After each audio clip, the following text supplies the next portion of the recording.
pondelok 30. septembra 2013 sa v Žiline v rámci Týždňa kresťanskej kultúry otvorili brány katakomb pod Mariánskym námestím.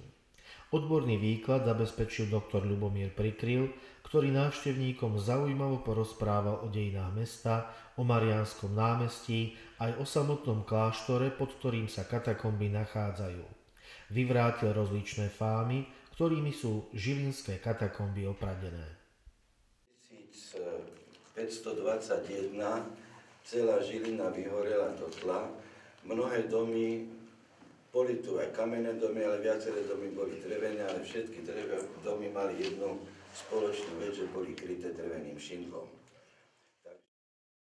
Štvrtý ročník Týždňa kresťanskej kultúry zastrešil Inštitút Communio a združenie Ekuza. V utorok je pripravená prednáška doktora Pavla Kollára na tému Európa pred 1000 rokmi, ktorá začne o 17. hodine v priestoroch diecézneho centra na ulici Jána Kalinčiaka.